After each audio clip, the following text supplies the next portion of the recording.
Muy buenas a todos chicos, soy SK y en el vídeo de hoy os traigo algo que me lleváis bastante tiempo pidiendo, mi review y opinión sobre la M4Tech Hyperion. Antes de comenzar con el vídeo de la que ha sido mi torre durante el último par de meses, quiero dar las gracias a M4Tech por habérmela enviado y una vez dicho esto, ¡vamos a ello! En primer lugar, como siempre, en el apartado del packaging nos encontramos con lo habitual de M4Tech, que es una caja de cartón, el diseño de la torre impresa, algunas características destacadas y simplemente una vez lo abrimos la torre viene envuelta en plástico y por supuesto con poliespam a los lados. Por lo cual en este apartado, como veis, no tenemos nada nuevo. Ahora sí, vamos a pasar al apartado físico. En primer lugar, referente al apartado de colores, podremos elegirla entre dos opciones que nos dan, que son de color negro y de color blanco, que es como la que yo tengo aquí. Referente a materiales, nos encontramos con acero de 0,6 milímetros, cristal templado y por supuesto plástico. Referente a las dimensiones de esta Mid Tower son de 47,5 por 21 y por 50,5 centímetros. Todo ello en un peso de 5,5 kilogramos. Algo importante a destacar en el apartado físico es tanto el frontal como la parte de arriba de la torre. En el frontal ya veis que tiene un aspecto como de nave espacial y tiene ARGB, y en su parte superior cuenta con una tapa, ¿vale? De la cual tendremos pues una serie de orificios y la verdad es que queda bastante chula y le da un toquecito. Por último, para terminar con el apartado físico y empezar con las especificaciones técnicas, os voy a comentar qué puertos tiene en su panel frontal. En dicho panel frontal contamos con dos USBs 2.0, un USB 3.0 y los conectores jack para auriculares y micrófono, además del botón de power, botón de reset y botón para controlar los LED. Una vez visto esto, pasamos ya al interior de la torre y a sus especificaciones técnicas. Referente a placa base, es compatible con placas ATX, micro ATX, ITX y EATX.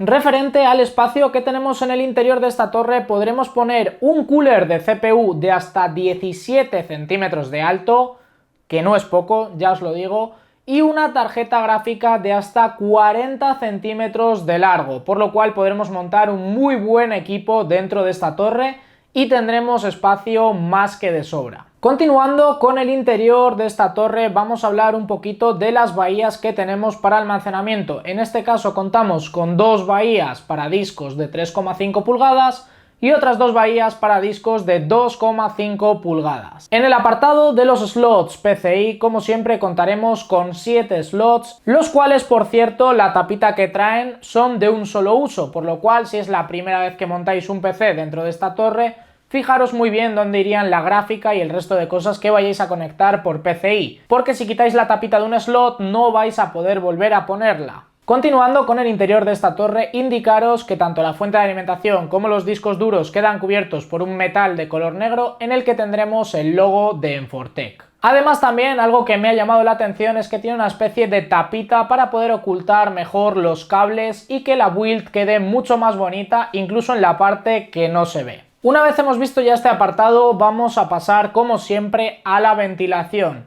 En la parte frontal de esta torre podremos poner o bien 3 ventiladores de 120 o bien 2 de 140 milímetros. Esto mismo se aplicaría también para el tema de radiadores en caso de que queramos poner refrigeración líquida. En la parte superior exactamente lo mismo, es decir, un total de 360 o de 280 milímetros como máximo. Y como ya estamos habituados, en la parte de atrás pues un único ventilador de 120, el cual por cierto vendrá incluido de serie con la torre y también es ARGB, es un Oberon, o un radiador de 120 milímetros. En mi caso, referente al apartado de la ventilación, lo que he hecho ha sido ponerle en el frontal dos ventiladores Oberon. En la parte de arriba una líquida M4Tech Hydrus V2 de color azul de 240 milímetros y en la parte trasera le he mantenido el ventilador que ya me traía de serie. Algo bastante guay que he hecho yo con esta torre al hacer esta configuración es que no necesito un controlador M4Tech. ¿Por qué? Porque las luces que se van a ver de la torre, que son las del frontal y las del ventilador trasero, directamente ya se puede sincronizar con nuestra placa base o se puede controlar desde el botón de LED de la propia torre.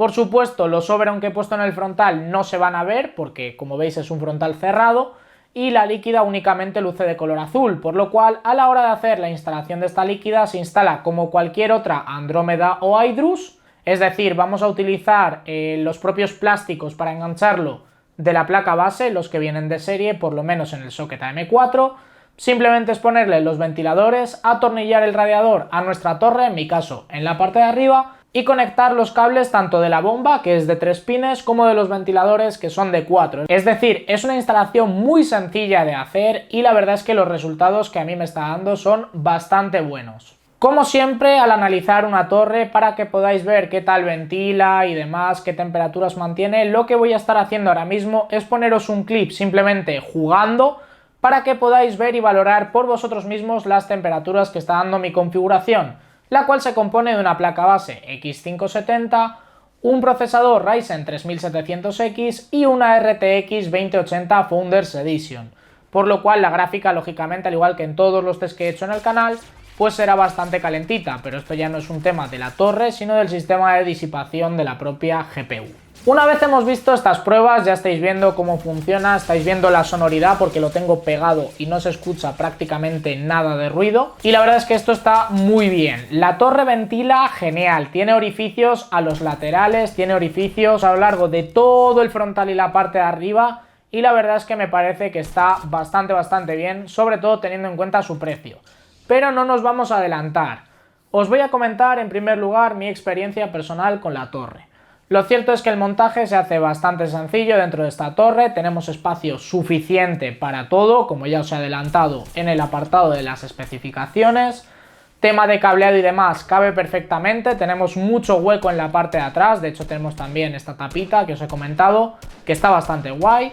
Y por supuesto, como siempre, tendremos cristal templado para que se pueda ver toda nuestra build, nuestras lucecitas y demás.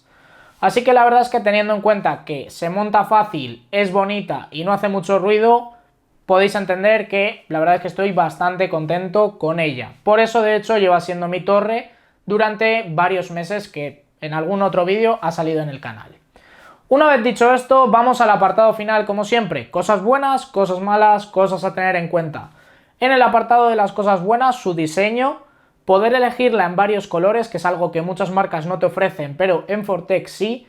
Y sobre todo el espacio que tiene y toda la ventilación que tiene, que esto es algo muy importante. Yo venía de una Cráter, que es una torre con un frontal abierto y que es lo que a mí realmente más me gusta, pero es que el diseño de esta me dejó un poco roto y me encantó. En el apartado de las cosas malas, por buscarle una simplemente, porque es que con el precio vais a ver que es que no tiene nada malo, el tema de que los PCI, si lo quitas la tapita del PCI no la puedes volver a poner, pero bueno, esto es algo que nos tienen acostumbrados en otras torres de Enfortec y es que realmente no le he encontrado nada más que sea malo, sinceramente. Y ahora llegamos al apartado de cosas a tener en cuenta, que en este caso sí que tenemos dos.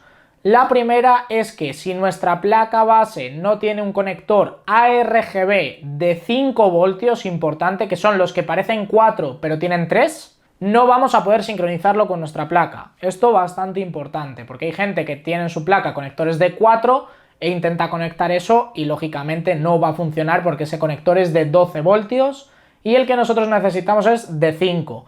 Así que importante que lo miréis. Y por último, su precio, el cual de forma habitual es de 65 euros. Pero como ya os he comentado al principio del vídeo, en este caso Enfortec está de ofertas navideñas y se nos quedarían unos 58 o 59 euros. Eso sí, si aplicamos el código SK todavía baja un poquito más porque ese 10% que tienen se convierte en un 15%. Se te va a quedar a unos 55 euros la torre con el envío gratuito, por supuesto.